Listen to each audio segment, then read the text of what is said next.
సరికొత్త వార్తలతో లేటెస్ట్ అప్డేట్స్తో మీ ముందుకు వస్తున్న కలం న్యూస్ ఛానల్ను సబ్స్క్రైబ్ చేయండి, లైక్ చేయండి. జనంలోకి జనసేన ఇంటింటికి జనసేన కార్యక్రమానికి రోజురోజుకి పెరుగుతున్న ఆదరణ.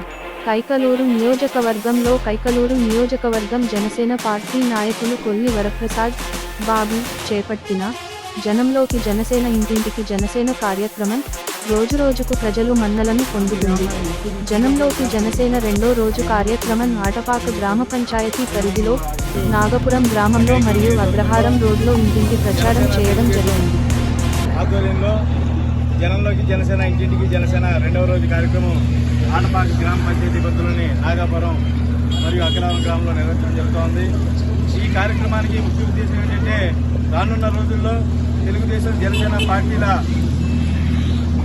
అధికారంలోకి రావాల్సిన ఆవశ్యకతను వివరిస్తూ, అదేవిధంగా తెలుగుదేశం జనసేన పార్టీలు కనుక అధికారంలోకి వస్తే ప్రజలకు మనం ఏం చేస్తామని ప్రీ మేనిఫెస్టోని అంటే ముందస్తుగానే పవన్ కళ్యాణ్ గారు ఇచ్చినటువంటి హామీలు, అదేవిధంగా చంద్రబాబు నాయుడు గారు ఇచ్చినటువంటి హామీలను ప్రజల్లోకి బలంగా తీసుకెళ్లే ఉద్దేశంతో ఇంటింటికి జనసేన ఈ కార్యక్రమాన్ని మొదలుపెట్టడం జరిగింది.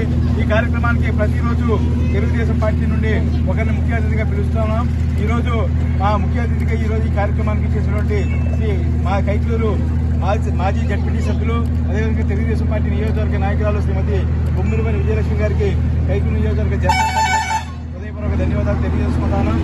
పక్షాలు కూడా మేము ప్రజల్లోకి వెళ్ళేటప్పుడు బలంగా ప్రజలే మా నాయకత్వాన్ని కోరుకుంటా ఉన్నారు. ఎందుకంటే ఈ రెండు పార్టీల కలయిక మీ నిర్ణయించింది కాదు, ప్రజలు కోరుకున్న కలయికనే మా జనసేన అధ్యక్షులు, అదేవిధంగా ఈ తెలుగుదేశం అధ్యక్షులు పవన్ కళ్యాణ్ గారు జనకాలకు కోరుకున్న కలయికను ఆయన సాకారం చేసి ఇవాళ కూటమి రెండు పార్టీలు కలిసి ఈ యొక్క అవినీతి చక్రవర్తి జగన్మోహన్ రెడ్డిని సంహారం జరుగుతుందనే ఉద్దేశం ప్రజల్లో కూడా బలంగా ఉంది.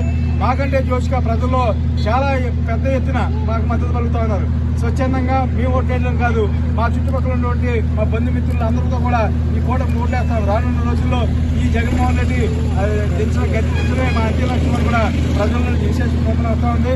అదేవిధంగా రానున్న రోజుల్లో ఈ కార్యక్రమాన్ని ఎన్నికలయ్యేంత వరకు కూడా ప్రతి గ్రామంలో చంద్రబాబు నాయుడు గారు పవన్ కళ్యాణ్ గారు ఇచ్చినటువంటి హామీలన్నీ కూడా ప్రజల్లో బలంగా తీసుకెళ్ళడానికి మరింత బలంగా పనిచేస్తాం. అదేవిధంగా కైకలూరు నియోజకవర్గం ప్రజలకు కూడా మాట ఇస్తా ఉన్నాం. ఎందుకంటే 2019లో మనం ఒక మార్పు కోసం ఇక్కడ ఉన్నటువంటి స్థానిక శాసనసభ దూరనాశనం కొట్టేస్తే ఇవాళ కైకలూరు నియోజకవర్గంలో ఎటువంటి రౌడీ రాజకీయాలు చేస్తా ఉన్నారు, ఎటువంటి దుర్మార్గాలు చేస్తా ఉన్నారు మనం చూస్తా ఉన్నాం. ప్రజలకు కూడా మేము మాట ఇస్తున్నాం. మేము వెళ్ళేటప్పుడు ఇంటికి కూడా మేము కనుక 2024లో మా అధికారం స్థాపించిన తర్వాత ఎవరు కూడా కక్ష సాధింపులు ఉండవు, ఎవరు కూడా అక్రమ కేసులు ఉండవు, ఎవరు కూడా అక్రమ మైనింగ్ పాల్పడరు. దానికి పూర్తి బాధ్యత భరోసా తీసుకున్నామని చెప్పి